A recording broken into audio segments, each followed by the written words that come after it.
शिंदे का इरा खत्म हो गया है। 2 साल का ही था, उनकी जरूरत थी, वो पूरी हो गई, अब उनको फेंक दिया है। अब शिंदे इस राज्य में कभी मुख्यमंत्री नहीं बने।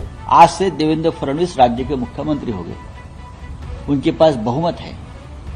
बहुमत होने के बावजूद 15 दिन तक ये सरकार नहीं बना पा रहे थे। इसका मतलब है पार्टी के अंदर या उनके महायुति में कुछ ना कुछ गड़बड़ है, और कल से ये गड़बड़ आपको दिखने लगेगी। आरएसएस के प्रमुख नेताओं ने कहा कि इस देश में खाने पीने के ऊपर कोई प्रतिबंध नहीं लगना चाहिए, अपने अपने मर्जी से लोग खाते हैं। तो आसाम में लगाया है तो गोवा में क्यों नहीं लगाया, नॉर्थ ईस्ट में क्यों नहीं लगाया, अरुणाचल, नागालैंड, मिजोरम, मणिपुर, यहाँ आपकी सरकारें हैं।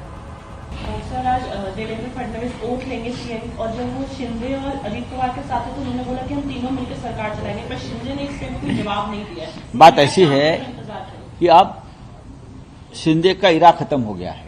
2 साल का ही था, उनकी जरूरत थी, वो पूरी हो गई, अब उनको फेंक दिया है। अब शिंदे इस राज्य में कभी मुख्यमंत्री नहीं बनेंगे। मैं आपको बताना चाहता हूं, ये लोग शिंदे की पार्टी भी तोड़ सकते हैं। ये भाजपा की एक लाइन रही हमेशा पॉलिटिक्स में, जो उनके साथ काम करते हैं उनकी पार्टी तोड़ देते हैं, खत्म कर देते हैं। आज से देवेंद्र फडणवीस राज्य के मुख्यमंत्री हो गए। उनके पास बहुमत है। बहुमत होने के बावजूद 15 दिन तक ये सरकार नहीं बना पा रहे थे। इसका मतलब है पार्टी के अंदर या उनके महायुति में कुछ ना कुछ गड़बड़ है, और कल से ये गड़बड़ आपको दिखने लगेगी। ये सब है, कोई महाराष्ट्र या देश के हित के लिए काम नहीं कर रहे। ये अपना अपना जो एक स्वार्थ है, उस स्वार्थ के लिए ये लोग एक साथ आए हैं और सरकार चलाने की भाषा करते, उसमें महाराष्ट्र का हित कुछ नहीं है।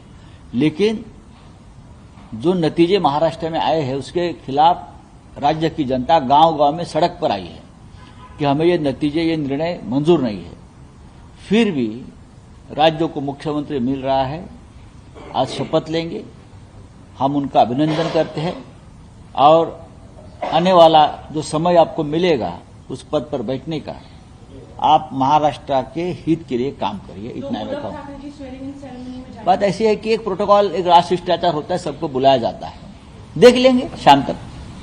सर, एक सवाल और है कि असम ने कल बीफ बैन कर दिया है किसी पब्लिक प्लेस में, रेस्टोरेंट में, क्योंकि उन्होंने कहा कि कांग्रेस के एलिगेशन थे बीफ बांट के इलेक्शन जीता गया। नहीं, मुझे मालूम नहीं ये क्या निर्णय है, लेकिन आरएसएस के प्रमुख नेताओं ने कहा कि इस देश में खाने पीने के ऊपर कोई प्रतिबंध नहीं लगना चाहिए, अपने अपने मर्जी से लोग खाते हैं। तो आसाम में लगाया है तो गोवा में क्यों नहीं लगाया, नॉर्थ ईस्ट में क्यों नहीं लगाया, अरुणाचल, नागालैंड, मिजोरम, मणिपुर, यहाँ आपकी सरकारें हैं, अपने वहां क्यों नहीं भी बैन किया है? फिर करिए ना, फिर आसाम ही क्यों, सबसे पहले गोवा में करिए। आज पुणे में शिवसेना यूबीटी प्रोटेस्ट भी करने वाली है स्वेरिंग इन सेरेमनी के अगेंस्ट। पूरे राज्य में इस प्रकार से प्रोटेस्ट हो रहा है, क्योंकि जो नतीजे आए हैं उसके ऊपर जनता का, महाराष्ट्र की जनता का विश्वास नहीं है। Thank you. मणिपुर वायलेंस को लेकर सेंटर ने एक्सटेंशन बढ़ा दिया है प्रोब पानी का मई 20, 2025 तक। बात ऐसी है, देश के प्रधानमंत्री आज जा रहे हैं ओथ सेरेमनी को महाराष्ट्र में, मुंबई में जाकर बैठेंगे उत्सव में। भाई साहब, मणिपुर जाइए।